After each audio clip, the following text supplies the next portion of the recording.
Bonjour à tous et bienvenue dans votre rendez-vous habituel, dans votre rendez-vous quotidien du bien-être. Nous sommes encore ravis de vous retrouver en ce mardi matin. J'espère que vous vous portez excellemment bien. En tout cas, nous sur ce plateau, nous allons super bien. C'est parti encore pour 1 heure de temps. Déjà, nous vous présentons nos excuses pour ce léger retard. Ce matin, nous allons faire focus sur le cinéma togolais.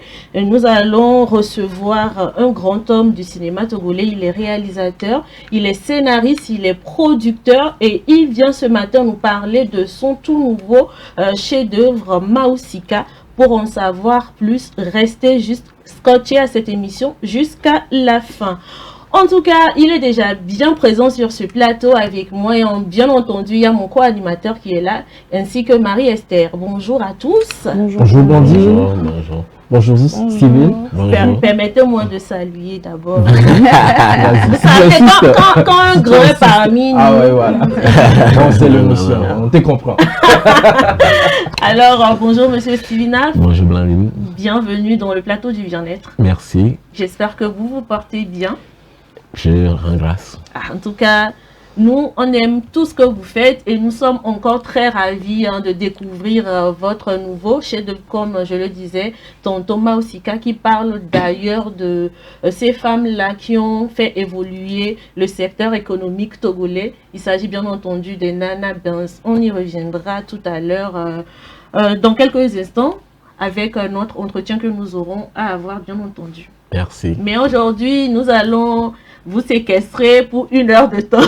C'est un plaisir d'être là, oui. C'est un honneur aussi, ça fait plaisir d'être là et puis je vais me faire le plein de bien-être ce matin. Oh là là, ça j'aime ça. Alors William, ça va? Ouais, je vais bien, comme tu peux le constater, toujours en pleine forme, puisque bon, on a l'obligation de distiller du bien-être aux téléspectateurs, donc on se porte très bien ce matin avec notre invité également qui est là. En tout cas, on vous rassure, une émission pimpante, alléchante et croustillante. Des mots, mots. Ouais, c'est important. Il y a le réalisateur qui est là, on ne sait jamais. Le prochain casting, je peux me figurer dans le prochain film. Que sais-je? Que sais-je? Bonjour Jacques au passage. Alors, bonjour Marie-Esther. Bonjour Blondine, bonjour William, bonjour Monsieur Steven. Bonjour. Bonjour très chers téléspectateurs. Nous sommes très contents d'être là encore ce matin dans le plateau du bien-être. Vous savez, c'est toujours le bien-être, hein? Donc soyez scotchés. Abuser en fait, consommer sans modération, si c'est le bien-être seulement, consommer sans modération. Exact. Alors, je ne sais pas si vous êtes prêts, mais moi j'ai bien envie qu'on démarre avec la causerie du jour. D'autant plus que c'est un sujet très important. Nous parlons ce matin de l'éducation des enfants. Et hier, nous avons parlé de la responsabilité. Aujourd'hui, ça continue toujours. On va rester dans la responsabilité. Est-ce la faute des parents si les enfants agissent mal? Mais d'abord, le jingle et on revient juste après.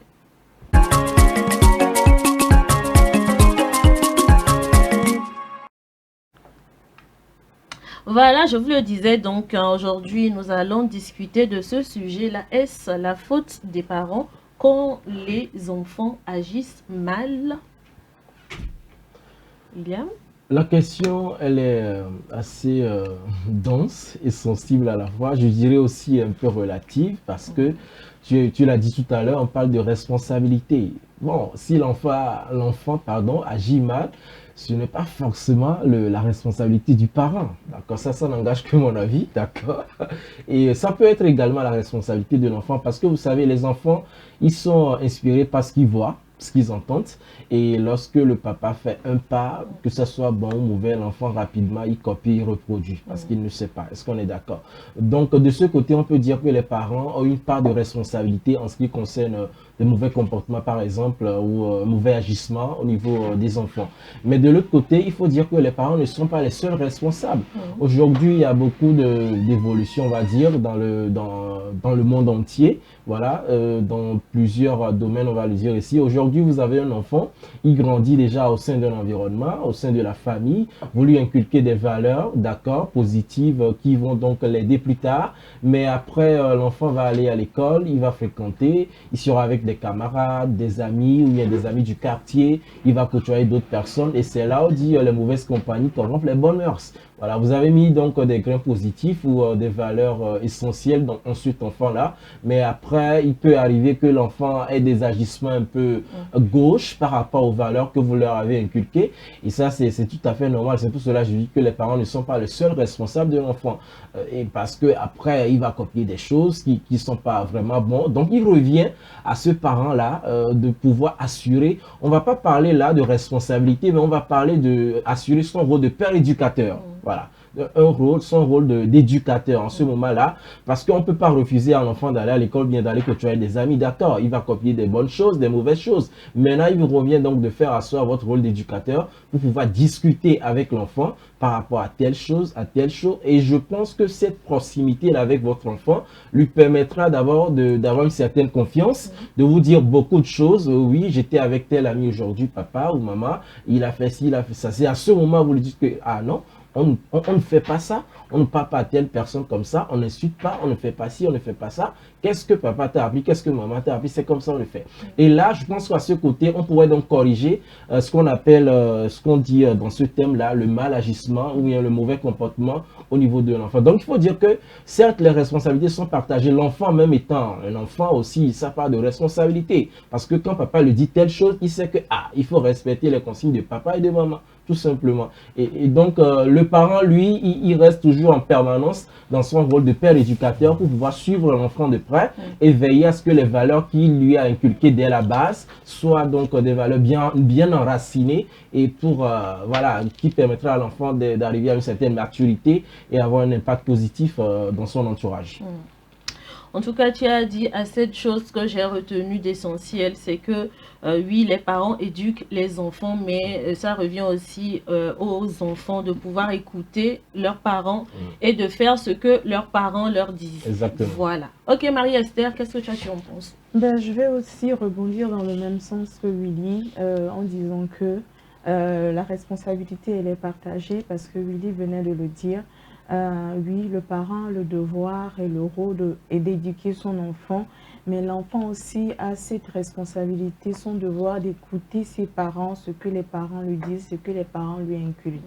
Nous pouvons aussi voir des fois de certains côtés, il y a certains parents qui n'arrivent pas vraiment à donner ce temps-là aux enfants pour pouvoir les comprendre, savoir pourquoi mon enfant agit de telle sorte, parce que vous savez, quand on parle d'enfants, il y a différentes sortes de... Il y a des saisons, des périodes. Donc, il y a des enfants au niveau de la puberté, l'adolescence. Il faut savoir que faut avoir ce temps-là et cette disponibilité pour pouvoir écouter ton enfant, ses actions, ses gestes. Aujourd'hui, beaucoup de parents n'ont pas vraiment le temps pour leur enfant. Ils partent au boulot, ils rentrent que le soir et ils disent fais ceci, fais cela. Mais ce n'est pas vraiment ça. Combien de temps tu passes avec ton enfant pour savoir que mon enfant a commencé à développer tel caractère, telle chose. Pourquoi il agit? Il y a certains enfants, on dit qu'ils sont rebelles, ils sont ceci, désobéissants. Qu'est-ce qui a engendré cela? Il y a toujours quelque chose quelque part, en fait. Il y a toujours une source. Il y a certains enfants, peut-être nos parents, ils disent que c'est le bâton, par exemple, qui corrige, ou bien c'est telle punition. Mais certains enfants, quand tu procèdes par ces manières-là, l'enfant, en fait, prend le langage comme si, genre, c'est comme si tu ne l'écoutes pas, mais toi, tu veux qu'il écoute ton langage. Donc, je me dis que les parents doivent vraiment faire la part des choses, être responsables, les éduquer, mais aussi comprendre le langage des enfants par rapport à leur âge, ce qui va leur permettre aussi de pouvoir écouter dans le langage de leurs parents. C'est ce que je vais dire pour le moment. En tout cas, nous avons un papa sur ce plateau. Et quoi de mieux que de recevoir des conseils venant de lui. Donc, je vais me retourner donc, vers Monsieur Sivinaf. Alors, nous, enfants, quand nous fautons généralement, on met la faute sur nos parents. On dit que c'est parce que nos parents ne nous ont pas inculqué de bonnes valeurs. On dit que c'est parce que les parents, peut-être, des fois, ils ne sont pas tout le temps présents, ils sont tout le temps absents. On accuse trop les parents et on ne voit pas forcément la responsabilité des enfants. Vous, qu'est-ce que vous en pensez? Je pense que c'est un sujet très, très sérieux. Et supposons qu'on mette ensemble dans une cour commune, dans une cour de famille, 10 parents et 10 enfants, et parmi il y a des enfants qui ont mal agi. Vous imaginez que ça peut déclencher une guerre mondiale, parce qu'il y a des gens qui vont accuser les parents, et les parents vont s'insulter, parce qu'il y a un vrai problème aujourd'hui, et dans notre société, il y a les parents d'hier et les parents d'aujourd'hui. La question de l'éducation de l'enfant est une problématique qui nous dépasse, nous, les parents d'aujourd'hui. Nous sommes comptables et responsables des actes de nos enfants. Ça, c'est indiscutable. Mais est-ce que les parents sont maîtres de la situation aujourd'hui? C'est-à-dire qu'il y a des parents qui ne suivaient pas les enfants, qui n'ont pas pris leurs responsabilités de parents, d'éducateurs. Mais il y a ceux qui ont tout fait, mais que le résultat n'y arrive pas. Pourquoi? Parce que le parent a un enfant qui est dans un environnement socio-culturel, bon, avec toute la technologie dont il ne maîtrise pas vraiment. Un parent qui se lève, qui inculque à son enfant chaque matin des valeurs, peut-être des valeurs de bonne moralité, de bon agissement et tout, il fait tout ce qu'il peut faire. Je prends le cas du parent responsable. Il fait tout ce qu'il peut faire. Maintenant, l'enfant, lui, sort. Il a tout interdit, genre le téléphone, les choses. L'enfant, maintenant, il va à l'école. Il a un camarade dont les parents sont irresponsables, c'est qu'ils ne suivent pas la responsabilité. Maintenant, cet enfant va montrer à ton enfant des choses que toi, tu lui aurais interdit. Maintenant, ton enfant va prendre ces choses-là. Il dit que si mon papa ou ma maman me l'a interdit, c'est parce qu'il y a quelque chose qui est caché derrière. Donc, il va prendre ses attitudes, sauf qu'il ne va pas montrer ça à ses parents. Beaucoup de parents ne connaissent pas leurs enfants. Beaucoup de parents ne connaissent véritablement pas leurs enfants. Parce que l'enfant, du moment où ce qu'il fait dehors est différent de ce qu'il fait à la maison. Maintenant, un parent qui a tout fait et puis découvre un jour que son enfant a fait quelque chose dont il n'a jamais soupçonné. Ce qui veut dire qu'il y a un enjeu. Pour moi, le parent est responsable et comptable des actes de l'enfant, mais il n'est pas maître de l'enfant. C'est pour ça que nous, certaines personnes, on dit, voilà, maone venone, et bioba, c'est tout, non. C'est-à-dire que ça va être une grâce pour toi d'avoir un enfant qui soit obéissant. Et dans la société dans laquelle nous sommes aujourd'hui, avec les technologies, le téléphone et tout, ça va être compliqué. Moi, ce que je pense, c'est que les parents sont responsables, mais ils ne sont pas maîtres de la situation. Parce que les enfants font découvrir autre chose. Maintenant, après, il y a des parents qui ne prennent pas leurs responsabilités. Et c'est dommage. Mais sinon, aujourd'hui, c'est un sujet compliqué, vu que la société... Et puis, il y a beaucoup de dérives dans la société. C'est pour ça, d'ailleurs, que nous, cinéastes, on a besoin de produire beaucoup de films. C'est-à-dire qu'on a besoin de montrer aux enfants, aux parents, le modèle social. C'est-à-dire que les valeurs, si les enfants le regardent, c'est comme par exemple, il y a sous d'autres cieux, il y a des valeurs, des valeurs qui sont peut-être contraires à notre éthique, qui sont promues. Et c'est ce contenu que les enfants consomment à longueur de journée, même certains parents. Et donc, du coup, ça change les données. Alors que nous, on a des valeurs culturelles, ethniques et ancestrales qui sont des subassements d'une bonne éducation et d'une bonne moralité. Et dans cette dualité d'idéologie, de comportement, c'est tout un fossé qui ne permet plus aux parents de maîtriser. Mais moi, je peux qu'encourager les parents de considérer qu'ils sont responsables de tous les actes de leurs enfants pour qu'ils puissent veiller au grain. Mais il faut avoir la chance pour que certaines choses ne t'arrivent pas. Certains parents ont tout donné, mais ça n'a pas marché. C'est vrai, parce que nous sommes au XXIe siècle, surtout avec l'avènement d'Internet. Tout se passe en fait, tout se passe. Tu peux beau dire que j'éduque bien mon enfant, je lui inculque de bonnes valeurs, mais quand il sort, toi tu pars au travail, tu ne sais pas tout au long de la journée ce que ton enfant fait. Raison de plus encore pour pouvoir surveiller de temps à autre les enfants. C'est vrai, vous leur offrez les smartphones et tout ça, mais c'est quand même important de savoir ce que ces enfants-là regardent, de savoir ce qu'ils suivent, de savoir... Voilà, parce que quand on les laisse comme ça à eux-mêmes, des fois, ils se disent, bon, ce que mon papa, comme monsieur Steven vient de le dire, ce que mon papa m'interdit, bah, c'est parce qu'il y a quelque chose qui s'y cache. Il faut que j'aille découvrir. Et c'est là que viennent les problèmes et tout ça. Donc, je pense que, comme il a dit, les parents doivent, au prime abord, être responsables. Lundi, Oui. monsieur Steven a dit quelque chose, je voulais revenir. Il parlait de... il y a certains parents qui ne connaissent pas leurs enfants. Oui.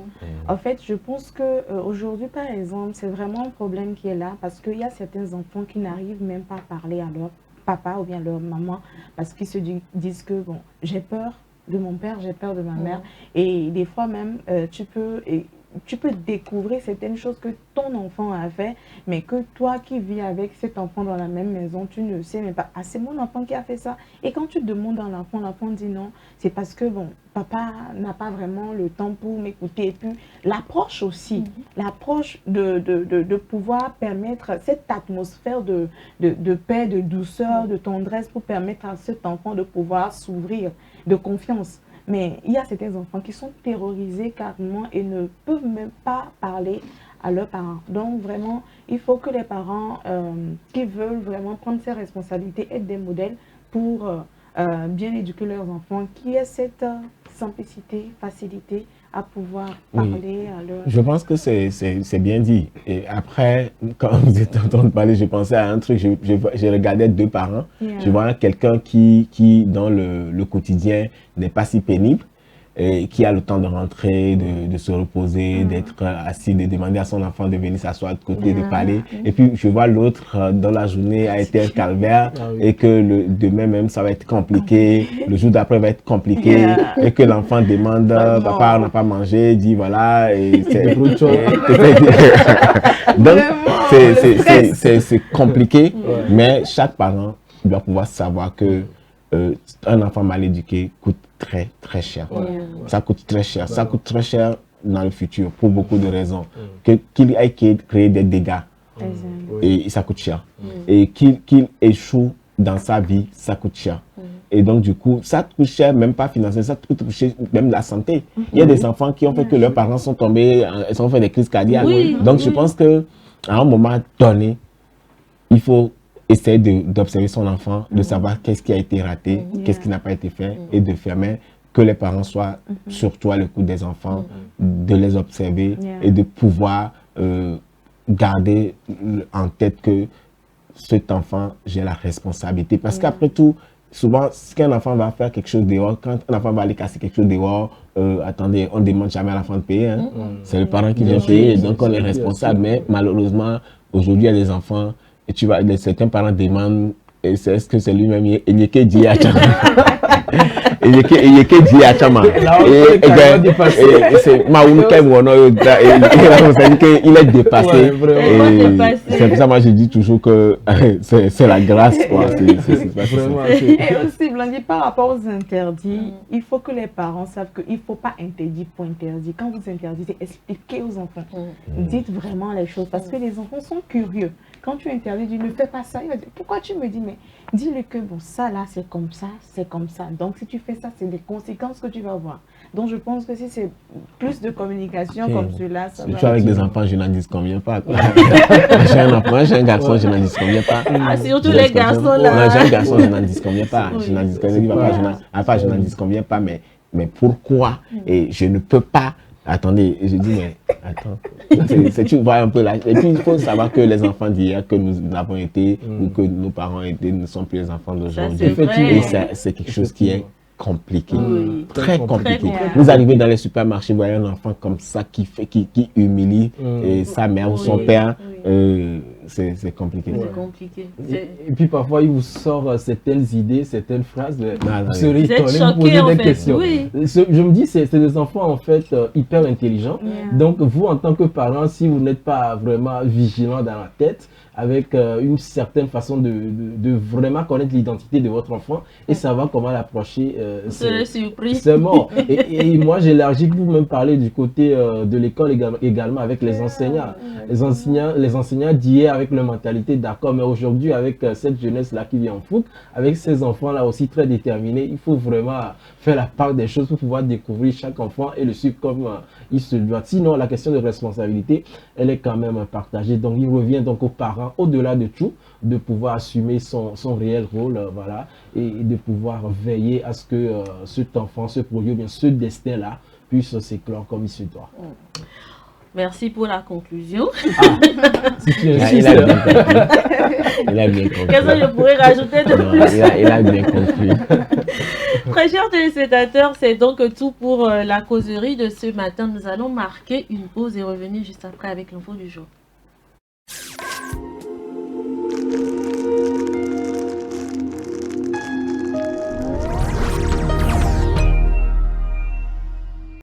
À l'hôpital, quand on est malade, stressé ou pressé, chaque minute compte. Chercher la bonne personne ne devrait jamais être une source d'inquiétude supplémentaire. C'est pourquoi, au Togo, une nouvelle mesure est désormais en vigueur dans les formations sanitaires. Le personnel de santé porte des tenues réglementaires harmonisées, facilement reconnaissables grâce à un code couleur simple et clair. Par exemple, blanc, c'est le médecin. Blanc au col bleu, c'est l'infirmier. Rose rayée, c'est la sage-femme. Désormais, selon le service recherché, consultation, soins, maternité, pharmacie ou appui au service, vous identifiez plus rapidement le bon professionnel. Des gestes simples. Regardez la couleur de la tenue, lisez le nom et la fonction et avancez sereinement. Dès l'entrée et dans les couloirs, suivez les panneaux et affichages pour savoir vers qui vous dirigez. À défaut, adressez-vous à l'accueil qui vous orientera. Ensemble, pour un hôpital plus lisible, plus organisé et plus efficace au service de tous.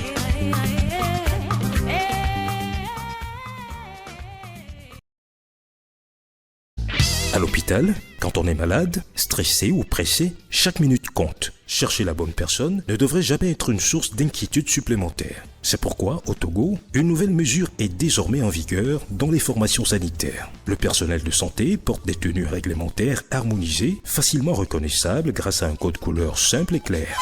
Par exemple, blanc, c'est le médecin. Blanc au col bleu, c'est l'infirmier. Rose rayée, c'est la sage-femme. Désormais, selon le service recherché, consultation, soins, maternité, pharmacie ou appui au service, vous identifiez plus rapidement le bon professionnel. Des gestes simples. Regardez la couleur de la tenue. La bataille des cerveaux Génie Imhotep revient plus intense, plus spectaculaire, plus fun. Des clubs santé survoltés, des questions qui fusent, des réponses éclairs et un public en délire. Qui aura l'audace, la rapidité et l'intelligence pour décrocher la victoire? À suivre chaque samedi à partir de 10h GMT sur SOS Docteur TV. Génie Imhotep saison 2, c'est ici et maintenant. Suivez SOS Docteur TV, la chaîne utile, la télé qu'il vous faut.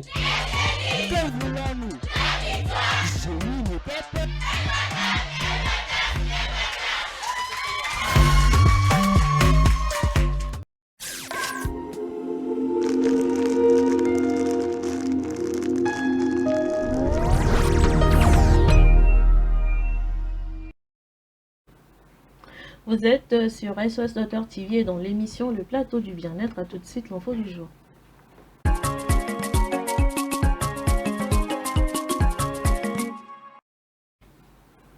Aujourd'hui, nous sommes le 24 mars et c'est la journée mondiale de la lutte contre la tuberculose. Déjà, c'est quoi la tuberculose? La tuberculose est une maladie infectieuse causée par une bactérie, Mycobacterium tuberculosis. Voilà, j'y arrive.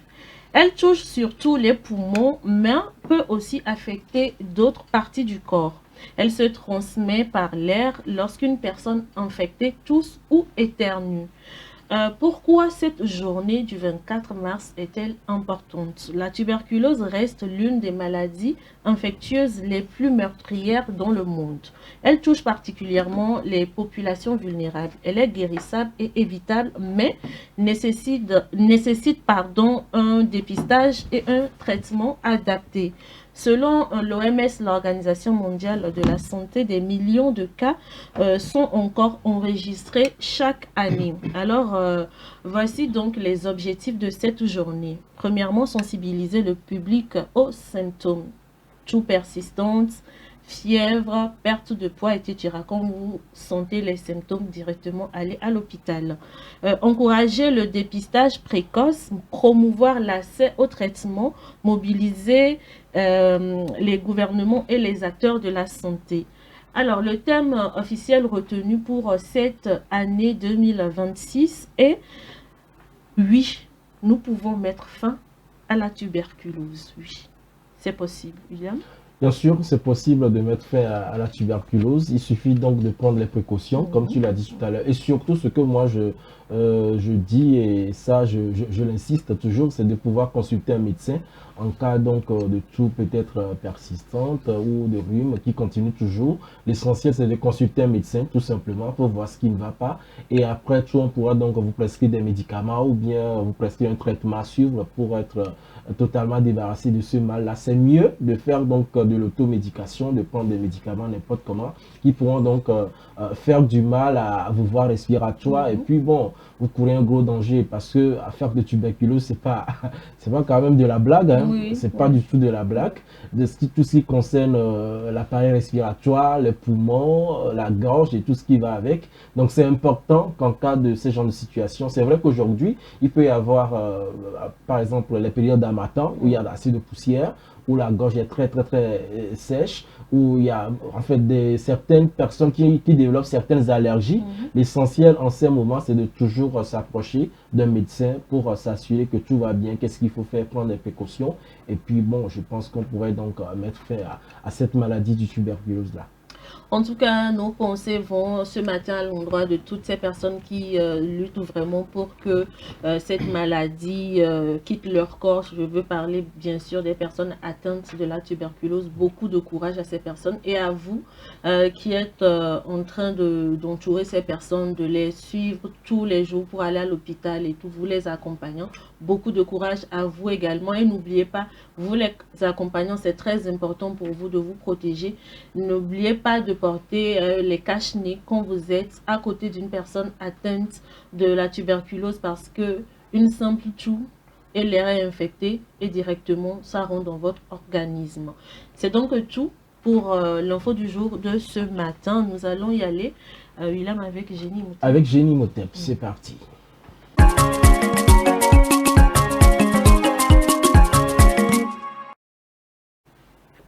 Alors, Génie Motep, vous le savez, c'est le jeu de culture générale en santé, Génie Motep, qui oppose les clubs santé des établissements secondaires du Togo.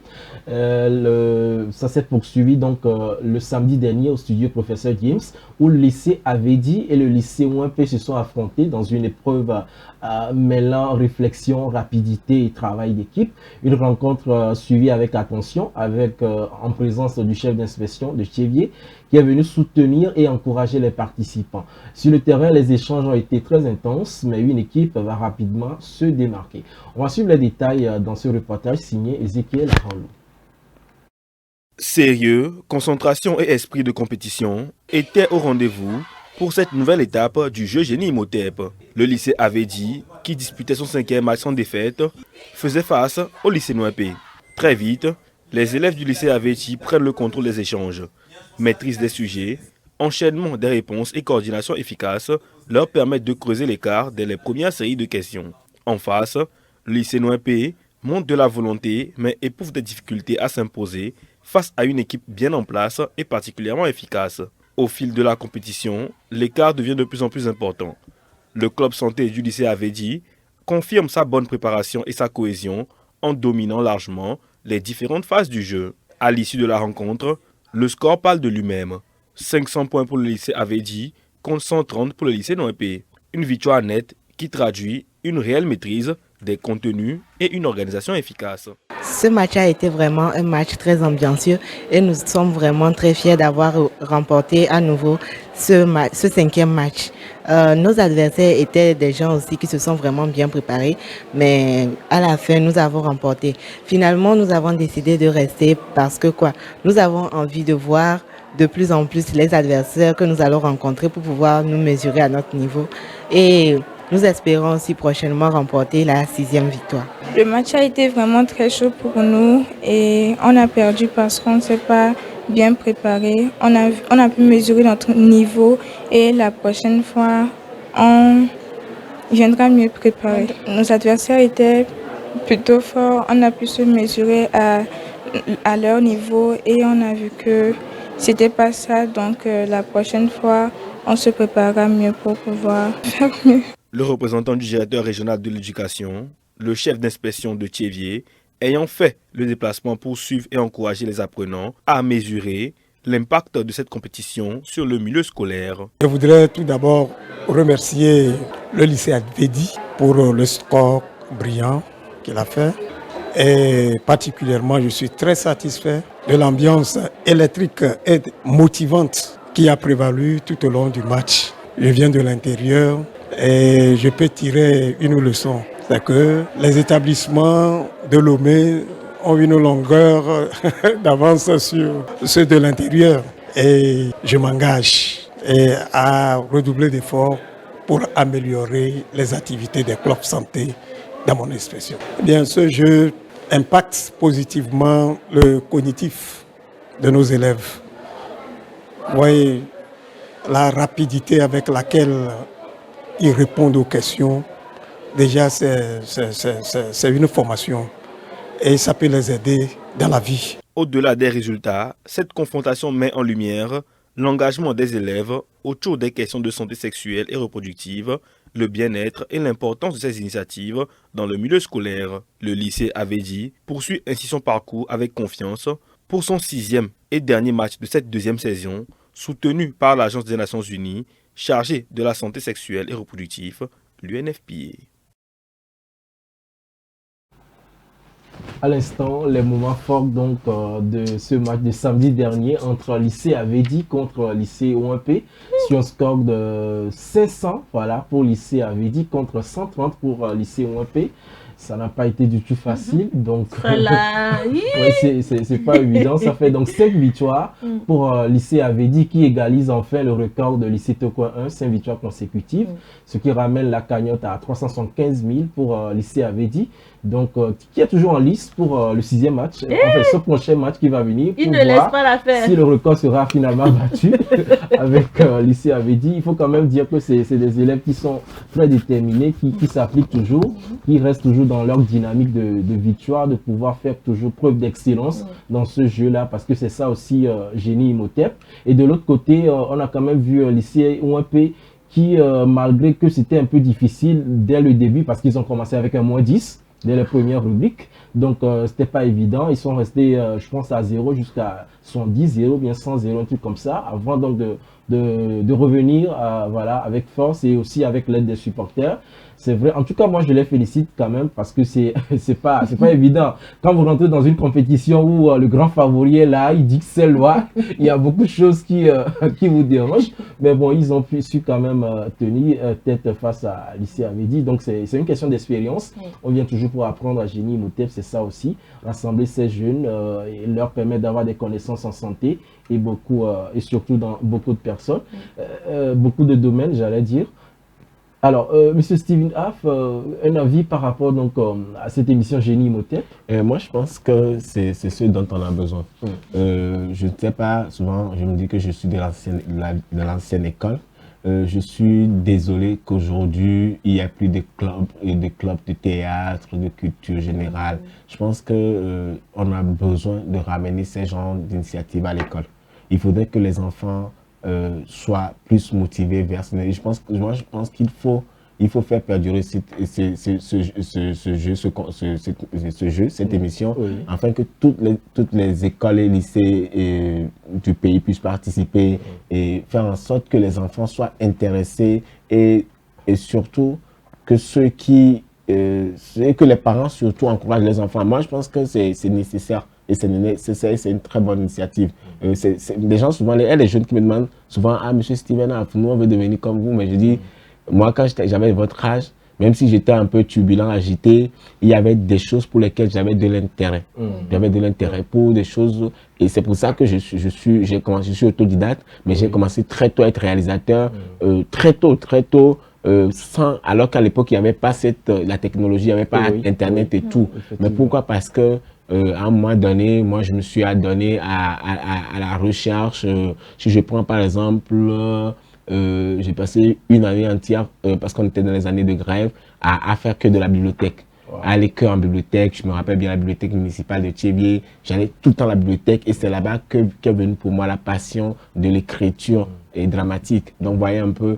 Donc, aujourd'hui, je pense que nos enfants, nos parents doivent inciter nos enfants vers la culture générale, vers la connaissance et ne pas laisser Internet avec tous ces dérives, TikTok et tout. Et c'est des choses dont on doit éloigner les enfants et les amener vers ces jeux. Et je félicite la télévision d'avoir pris cette initiative et j'encourage à ce qu'elle en a plus encore à l'endroit des enfants. On a parlé de la responsabilité des parents également. Et je pense que ces enfants, quand vous allez les voir, ceux-là aussi, c'est des enfants de nommer. Ça veut dire qu'il y a des enfants qui sont bien éduqués et parce qu'ils ont accès à la connaissance d'une manière, à l'encadrement. Je pense que si j'ai quelque chose à faire, c'est de tirer chapeau aux professeurs, aux encadreurs. C'est des gens qui sont passionnés. Quand vous allez voir, ils ne gagnent rien dans ça, mais ils sont motivés. Je pense que Dieu doit les bénir pour qu'ils aient des enfants bien éduqués, que la réussite de ces enfants puisse être un soulagement pour eux. Merci. Naturellement. En tout cas, vous avez dit beaucoup de choses parce que Génie Imhotep, c'est quand même le premier as, on va dire, des 7 as stratégiques des clubs santé SOS Docteur TV.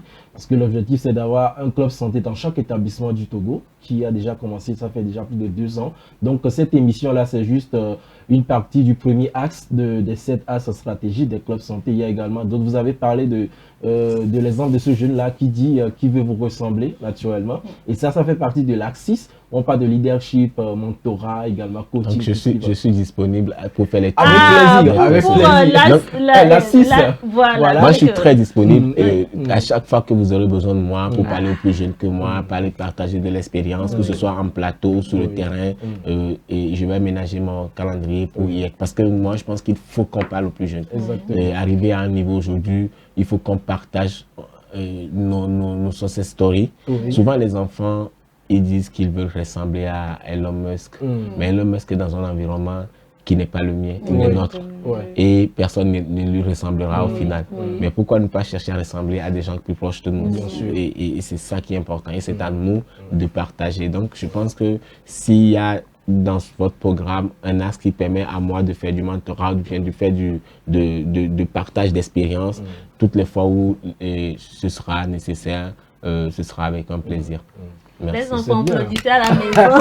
Ça c'est très bien. Et il y a aussi un autre as qui parle de production et diffusion également de contenu des émissions des élèves, sketch, et c'est justement votre domaine même. Là, forcément, on aura besoin de vous. Là-bas même, il est couché. Moi, je vous donne ma façon de voir les choses, que c'est toutes les fois où il faut que moi je parle, où j'interviens, pour parler aux plus jeunes que moi. Et je pense que c'est plus quand je me donne le sacerdoce et je pense que c'est les choses les plus prioritaires pour moi aujourd'hui. Je peux ne plus faire de films, mais je pense que j'ai une obligation, un devoir moral et puis de reconnaissance à restituer ce qui m'a été donné, de parler aux plus jeunes. Et je pense que je suis prêt à faire le tour des établissements, le tour des... n'importe où le besoin se sentira d'aller parler aux jeunes. Donc, que ce soit de montrer ce que je sais faire, bien de les coacher sur ce qui est dans mon domaine. Je pense que ça ne demande aucune condition. Intéressant. Merci beaucoup. Et voilà, c'est tout ce qu'on peut dire sur la rubrique Génie Imhotep, voilà, qui s'est déroulée samedi dernier. Donc le rendez-vous c'est samedi prochain avec un établissement qui va croiser donc lycée Avedi, qui forcément va chercher sa 6e victoire pour battre le record des 5 victoires. Et on attend de voir la suite. Et surtout que le championnat national aussi s'annonce très bientôt pour Génie Imhotep. Donc vous avez droit toujours de rester scotché à SOS Docteur TV pour en savoir plus. Ondine? on Oui, continue. hein, on va continuer. Je pense qu'on va aller avec les mots doc et juste après, on va recevoir Oui, en oui. bonne et due forme Oui, bien Monsieur sûr. Stevina. Parce qu'on a des On choses va à se dire. ouais, on va toujours garder le suspense. On passe donc au mot doc d'abord et puis on revient pour en parler.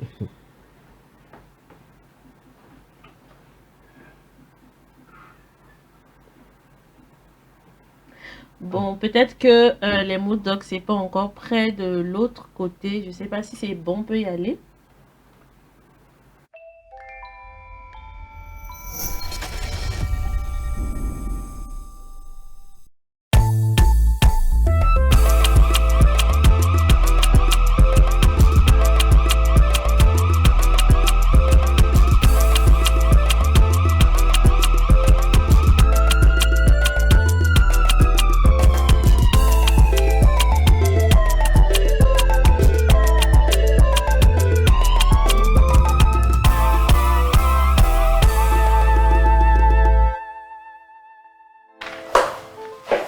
Non, il y a des gens même qui sont trop sales. Voilà, bonjour. Excusez-moi, monsieur. Le toile d'araignée là, le toile d'araignée, ça ici. C'est ton grand-père qui a mis là-bas, comme lui l'araignée. Hé. Arrivé là-bas. Bonjour, monsieur. Ouais, bonjour, madame. S'il vous plaît, le docteur est là. Ce docteur-là, pour lui, là, c'est devenu une maladie. Lui, on l'a lancé sort. Demandez, il est toujours en retard. Demandez. C'est toi qui réponds aux questions ici. Mais moi, je suis un enfant de la bonne famille. Si quelqu'un te salue, il faut répondre. Tu es obligé de répondre. Tu n'as pas de boulot. Ramasse tes trucs là-bas, travaille dehors là-bas. Moi aussi, on ne peut pas me saluer et pas répondre. Je parle et puis tu parles. Je vais sûrement voir. Tu es poli, hein.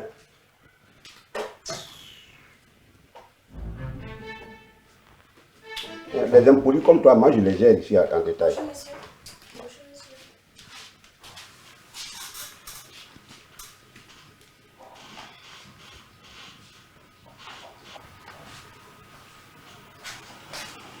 Bonjour tout le monde. Bonjour, docteur. Ah. Monsieur Go. Oui, docteur. Ça va? Ça va, docteur. D'accord. Merci. Vous êtes venu voir le docteur? Oui, monsieur. Vous êtes ensemble? D'accord, allez-y.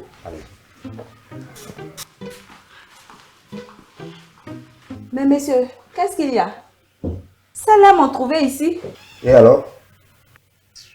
Pourquoi on les reçoit avant moi? Madame, vous travaillez ici? Non. Et alors? Et alors? Et c'est vous qui allez me dire qui doit rentrer ici, qui doit pas rentrer? C'est moi qui donne les ordres d'ici. Ou bien c'est parce que je te vous vois. Regarde, faut pas m'énerver, hein. Non, ne m'énerve pas. Ne m'énerve pas. Mais monsieur, vous voyez que je suis enceinte ou pas? Normalement, je suis prioritaire. Carrément, je suis prioritaire. Et je suis enceinte. C'est moi qui t'ai enceinté. Hein? Monsieur Gourou, qu'est-ce qui se passe ici? Il n'y a rien, Audrey. Il n'y a rien comment? On vous entend jusqu'au premier. Madame, depuis le matin, je suis là. Et je suis la première d'ailleurs. Et voilà, quand le médecin est arrivé, monsieur a fait rentrer les deux arrivants avant moi, sachant que je suis enceinte. C'est enceinte là même, je ne veux pas entendre. C'est moi qui t'ai enceinté. Quand on vous dit d'aller dormir là, vous partez veiller avec n'importe qui, des familles pieds qui ne peuvent même pas s'acheter leur propre caleçon. Moi, je ne peux pas m'occuper d'enfants d'autrui. Voilà. Je n'ai pas reçu cette éducation-là. Je te dis ça. Au moins, si c'est moi qui t'ai enceinté là, je peux reconnaître. Mais comme ça, là, moi, je ne suis pas dedans. Monsieur Gourou. Je ne suis pas dedans. Monsieur Gourou, ce que vous dites là, ça n'a aucun sens. Hein? Ça n'a aucun sens. Elle sait, Audrey, elle sait. Il faut rester à l'écart de ça. Si, madame, ça a du sens. Au fait, ce monsieur et moi sommes dans le même quartier. Ça fait 3 ans qu'il me drague. Comme je n'ai pas accepté et qu'il a vu que je suis enceinte de mon chéri, il me boude. Si je savais qu'il était ici, là, je n'allais pas venir dans cette clinique. Mais il faut partir. Il faut partir. Quand tu m'as vu là, il fallait faire demi-tour en même temps. Donc c'est une affaire de Goumé. C'est pas Goumé. C'est pas Goumé. Moi, Madame, suivez-moi. Non. Audrey, non, tu ne peux pas faire ça. Elle n'a qu'à partir. Monsieur Gourou, elle n'a qu'à partir. Devant moi, elle ne rentre pas ici. C'est moi qui te dis ça. Au nom de ma vie. Si elle rentre, elle n'a qu'à pousser dans ma main ici. Ok, j'appelle le docteur. Allez-y, elle n'a qu'à rentrer. Allez-y.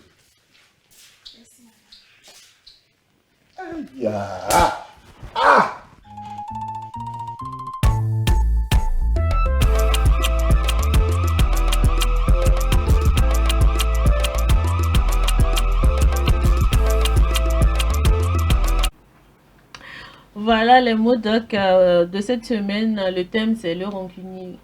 Rancunier n'est jamais pressé. Ah oui, c'est ça. Rancunier, là, il n'est jamais pressé. Heureusement, nous avons sur ce plateau également un réalisateur, un scénariste, un producteur, un 3 en 1. Alors, vos impressions par rapport au mot doc?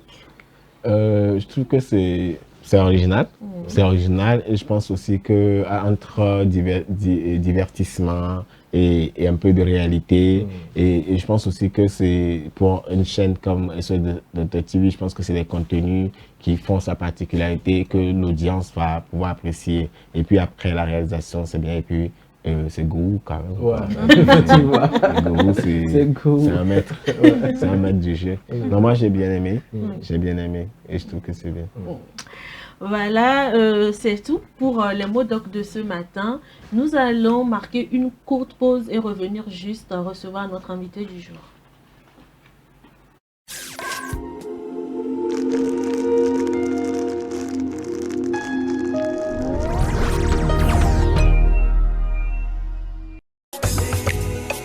M-Afrique, Association internationale des médecins pour la promotion de la santé en Afrique, première ONG internationale d'origine africaine spécialisée dans les actions médico-chirurgicales humanitaires. M-Afrique, c'est la promotion de la santé et l'éducation pour tous en Afrique. M-Afrique est membre du Conseil économique, social et culturel de l'Union africaine, le COSOC UEA, également accrédité à l'ECOSOC ONU. Les médecins de M-Afrique, présents en Afrique et en Occident, réalisent chaque année plus de 2500 opérations chirurgicales et 25 000 consultations médicales spécialisées gratuites en zone rurale et périurbaine en Afrique. M-Afrique, c'est la formation continue des acteurs de la santé, la recherche, les missions médico-chirurgicales humanitaires foraines gratuites, la lutte contre les maladies transmissibles et non transmissibles, la promotion de l'éducation pour la santé, le développement communautaire.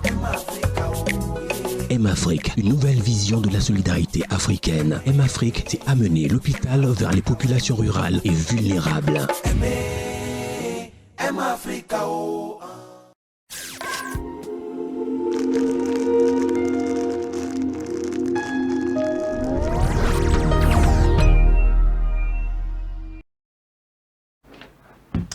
Voilà, nous sommes donc de retour après cette courte pause.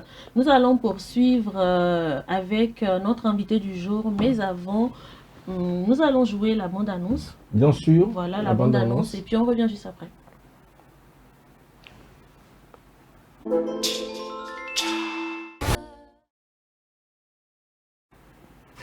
Voilà la bande-annonce de Mausika, réalisée par Steven Huff et produit par Daet Productions. Alors déjà, qu'est-ce qui vous a inspiré à pouvoir écrire ou bien réaliser ce film? Parce que moi déjà, la direction artistique, ça me frappe, ça me parle, c'est de ouf. Il faut dire que j'ai grandi au Grand Marché. J'ai grandi au Grand Marché dans les années 80, donc j'ai vu tout petit, j'ai vu les Nana Benz. Et donc quand je suis devenu réalisateur, je me suis dit je vais faire un film sur les Nana Benz. Et comme il y avait beaucoup de faits, d'événements, d'anecdotes, donc je me suis dit je vais m'inspirer de tout ça et faire un film sur les Nana Benz. Mais après, il faut reconnaître qu'il y a une nécessité réelle de faire un film sur les Nana Benz, de parler de ces vaillantes femmes et de laisser pour la postérité des supports qui permettront aux plus jeunes que nous pour reprendre le commerce de sa mère. Marie, si tu permets, déjà moi, pourquoi Mausika? Pourquoi pas un autre nom pour ce film? Vraiment. Pourquoi Mausika? Bon, Mausika, déjà, il faut dire que sur le principe, initialement, moi j'ai fait des films, j'ai fait Sherifa, oui, vous voyez un peu Kotokoli, j'ai fait Solim. Après j'ai fait le coup de grâce, donc je me suis dit, bon, mon prochain film va être porté un nom Mina.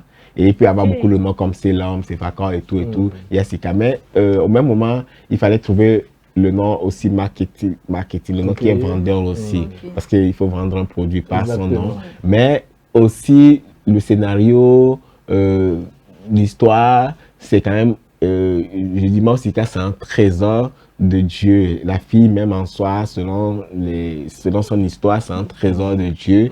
Et puis, les Nana Benz d'une légende. Mais après, moi, pour l'expérience que j'ai dans la com et pour tout ça, oui, au-delà de ça, non, mais il y a un truc marketing, c'est-à-dire que tu vas dire un film comme non, il faut trouver un titre que les gens puissent facilement prononcer. Et donc, film allé, Mausika et Mausika, et puis c'est si simple pour moi. C'est bien pensé. Oui, il y a cet aspect de la chose et je vois que tout le monde parle de Mausika sans problème. Mausika. D'accord, dites-nous encore, Mausika se distingue-t-il des autres productions cinématographiques actuelles? Mausika, en fait, elle tire son originalité déjà dans le fait que c'est un film d'époque. C'est un film d'époque et que ce soit au Togo et que ça parle des Nana Benz. Et déjà, c'est quelque chose d'innovant, même si en fait, les Nana Benz, on ne les a pas encore réellement célébrés à travers le cinéma, un long métrage. Donc, c'est le premier long métrage fiction qui parle de ces femmes. Donc,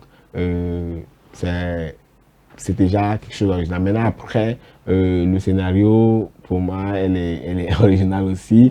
Et on essaye de faire un film togolais de très grande qualité. En tout cas, on marche quoi. On consomme ça, genre... Tout simplement.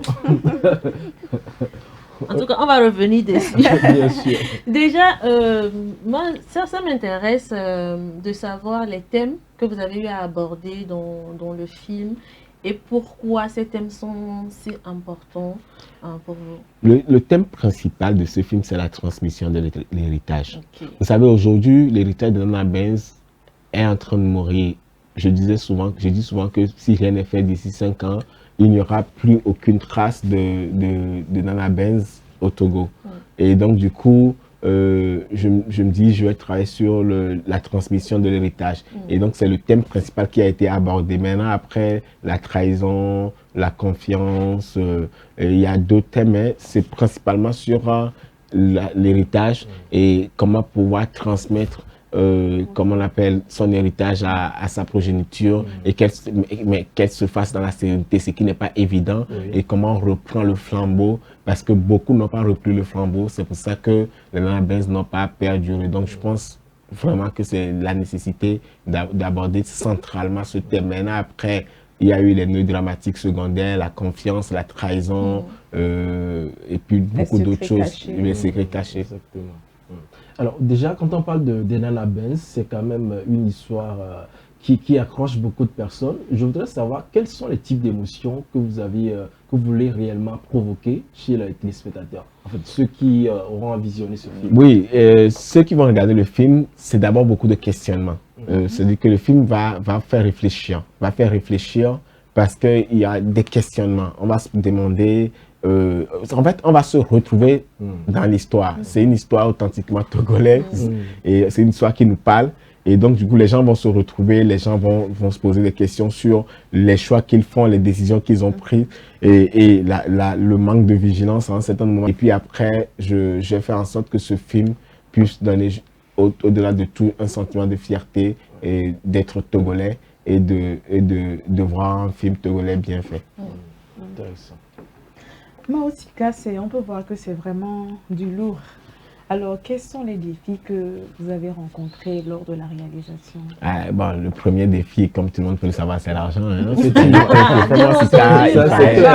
On a eu beaucoup besoin d'argent, c'était compliqué. Les moyens ont fait cruellement défaut. Après, maintenant, c'est le production design, c'est-à-dire que le film se déroule en 87 et les décors n'existent plus.